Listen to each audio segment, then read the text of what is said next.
Hello, કેમ છો? તો આજે બનવાના હતા હોમમેડ રેપ. જે રેપ હું નોર્મલી બહારથી લાવીને યુઝ કરતી હોઉં છું, પણ આજે બનાવવા માટે મેં થોડું હોલમિલ લોટ હતો મારી પાસે એ અને થોડું નોર્મલ રોટલીનો લોટ બે ભેગા કરી લીધા છે. એમાં થોડું pinch of baking powder, salt અને થોડું ઓઇલ નાખીને આવો સોફ્ટ ડો બનાવી લેવાનું છે. અને મેં ડો બનાવવા માટે વોર્મ વોટર વાપર્યું છે.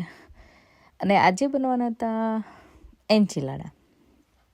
તો એન્ચિલાડા બનાવવા માટે મેં onion, paper, garlic, green chilli તમારા ટેસ્ટ માટે જો નાખવું હોય તો ને તો અવોઇડ પણ કરી શકો છો. અને મારી પાસે થોડા રાઈસ હતા. રાઈસ એકચ્યુઅલી એન્ચિલાડામાં ના હોય, પણ મેં કીધું રાઈસ થોડા વધેલા છે તો રીયુઝ થઈ જાય. એટલા માટે મેં એને પેપર ને ઓનિયન સાથે થોડો વઘાર કરીને થોડું ટાકો સિઝનિંગ નાખીને બનાવી લીધા છે. એટલે કોઈ પણ રેપમાં રાઈસ પણ સરસ લાગતા હોય છે. તો એટલા બધા હતા નહીં, તો મને એમથી રીયુઝ થઈ જાય એટલા માટે મેં રાખ્યા છે. પણ આ રાઈસ ઇઝ ઓપ્શનલ છે એન્ચિલાડા માટે. તો હવે મેં રાજમા લઈ લીધા છે બોઇલ કરીને. અને હવે રાજમાને આપણે થોડું મેં ટોમેટો પ્યોરી, થોડો ટાકો સિઝનિંગ એડ કરીને એને મેશ કરી લેવાનું છે. તમે આખા પણ રાખી શકો છો તમારે આખા રાખવા હોય તો. અને પણ મેશ મને થોડા વધારે ગમે છે એટલા માટે મેં મેશ કરી લીધા છે. તો આ રીતે રાજમા કે બીન્સ, કોઈ પણ બીન્સ તમે બીજા યુઝ કરી શકો છો, કેમ કે મેક્સિકનમાં ઘણા બધા ડિફરન્ટ બીન્સ યુઝ થતા હોય છે.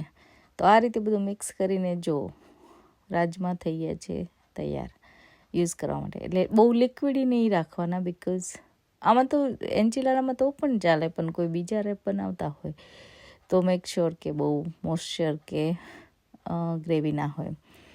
તો હવે આપણે એ જ પેનમાં થોડું ગાર્લિક, થોડું ઓઇલ મેં લઈ લીધું છે અને આપણે થોડી વાર ગાર્લિકને સોતે કરીશું. અને હવે આપણે છે ને એમાં આપણે છે ને હવે પાસ્તા સોસ કે કાઇન્ડ ઓફ એન્ચિલાડામાં જે સોસ યુઝ થાય એ બનાવવાનો છે. તો આજે મેં ટોમેટો પ્યોરી લીધી છે. તમે પાસ્તા સોસ હોય ને તમારી પાસે ટાઈમ ન હોય તો એ પણ તમે યુઝ કરી શકો છો. અને હવે એમાં થોડું આપણે પાણી એડ કરીને થોડું લિક્વિડ વધારે બનાવવાનું છે. થોડું થીક રહેવું જોઈએ, પણ એટલું બધું પણ નહીં. છેલ્લે એને ઉકાળીને મેં થોડી કોથમીર એડ કરી દીધી છે. અને સિઝનિંગમાં જો તમારે કોઈ હર્બ્સ નાખવા તો એડ કરી શકો છો. તો આ રીતે બધી વસ્તુ રેડી થઈ ગઈ હતી. મેં સલાડ બનાવી લીધું છે અને બીન્સ પણ રેડી છે, રાઈસ પણ રેડી છે. તો હવે આપણે એન્ચિલાડા કઈ રીતે એસેમ્બલ કરવાના એ હું તમને બતાવી દઉં. તો આ સલાડમાં મેં થોડી સ્વીટ કોર્ન પણ એડ કરી, થોડા ઓલિવ્સ પણ એડ કર્યા, ઓનિયન, પેપર, થોડી કોથમીર. તો સલાડમાં તમે કોઈ પણ વસ્તુ તમારી ચોઈસ પ્રમાણે તમે એડ કરી શકો છો. થોડો હેલાપીનો પણ મેં નાખી દીધા હતા, એટલે એનો ટેસ્ટ પણ સરસ લાગે છે એટલા માટે. પણ તમને ના ભાવતી હોય વસ્તુ અવોઇડ ડેફિનેટલી કરી શકો છો. એટલે એ તમારી ચોઈસ ઉપર છે. પણ મેં આ સલાડ બનાવું છું ને આ સલાડ સરસ લાગે છે. એમાં થોડું હું ટાકો સિઝનિંગ નાખીશ. સોલ્ટ તમારે નાખવું હોય તો તમે નાખી શકો છો થોડું, અને અવોઇડ પણ કરી શકો છો. તો આ બધું સરસ રીતે મિક્સ કરી લેવાનું. અને બસ સલાડ પણ આપણું થઈ ગયું છે રેડી. તો હવે એસેમ્બલ કરવા માટે શું કરવા, મેં આજે રેપ એકચ્યુઅલી ઘરે બનાવવાના હતા. એટલે ઘરે બનાવવા માટે જે લોટ આપણે બાંધેલો હતો એમાંથી મોટા એવા રોટલી વણીશું. કાઇન્ડ ઓફ રોટલી થીક, પતલી, તમારે જેવી રાખવી હોય ચોઈસ પ્રમાણે એવી રાખી શકો છો. અને એને થોડી કાચી પાકી શેકી લેવાની છે. એકદમ કડક નથી કરવાની, સોફ્ટ રહે એવી રેપ બનાવવાના છે. તો આ રીતે મેં બધા વણી લીધા અને ધીમા તાપ ઉપર શેકી પણ લીધા. તો એક બાજુ જો આ રીતે શેકાઈ જાય પછી એને બીજી વાર ફેરવવાનું ને આવી રીતે થોડું દબાઈને કરશો એટલે એ રેપ થઈ ગયા છે રેડી. સરસ લાગે છે. આ રીતે તમે રેપ બનાવવાની ટ્રાય કરજો. અને આ બધા જો નાઇસ અને સોફ્ટ રેપ થઈ ગયા છે રેડી. બરાબર, તો હવે આપણે બધું રેડી થઈ ગયું છે. તો હવે એસેમ્બલ કરવાનું છે. તો કોઈ પણ બેકિંગ ટ્રે તમે લઈ લો, એમાં જે આપણે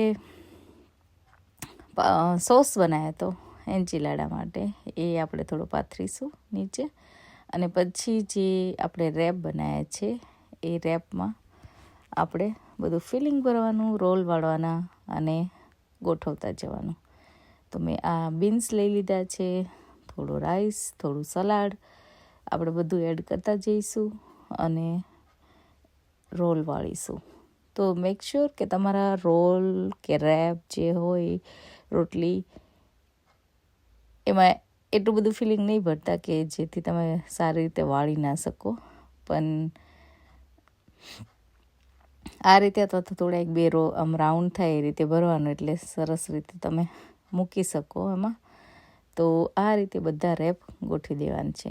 જો મેં થોડું વધારે ફિલિંગ કર્યું હતું એટલે થોડું રેપ એવું ઢીલું રહે છે, પણ તમે ઓછું કરશો તો રેપ સારી રીતે વળશે. તેના ઉપર પાછો જે સોસ નાખ્યો તો એ, અને ચીઝ નાખવાની, અને આપણે ઓવનમાં મૂકી દેવાનું છે. હું નોર્મલી મારું ઓવન અલગ છે, તમારું ઓવન અલગ હોય, ગેસમાં પ્રમાણે કરવાનું છે. ચીઝ મેલ્ટ થઈ જાય ત્યાં સુધી, કારણ કે બધું શેકાયેલું ને સરસ જ છે એટલે બહુ થવા દેવાનું નથી. આ જો સ્નેહ આવી ગયો છે બહાર ડિનર કરવા. સમર ટાઈમ હે ને સ્નેહ? આ બધા એમ કે ડિનર ટાઈમ થયો છે કે લંચ ટાઈમ? અમારે ડિનર ટાઈમ થયો છે કે? તો ચલો બધું રેડી છે. તમે આવી ગયા? ભૂખ લાગી જ ગઈ? વાળું કરવું પડશે. વાળું કરવા બે જાઓ, હાલો ત્યારે. ચાત એ આવી ગઈ, ચલો હાલો ત્યારે. કેવા લાગે ચાત એન્ચીલાડા? Yummy. યમી. તાર શું ખાવું તું આજે? Lasagna. It's same, right? સ્નેહુના? It's good. Good. તમારો? અમારે ગુડ. તમારે ગુડ. તો સરસ લો. તો ચલો આજે છે એન્ચીલાડા, બધા જમવા સમર ટાઈમે ગાર્ડનમાં બેઠા બેઠા. હે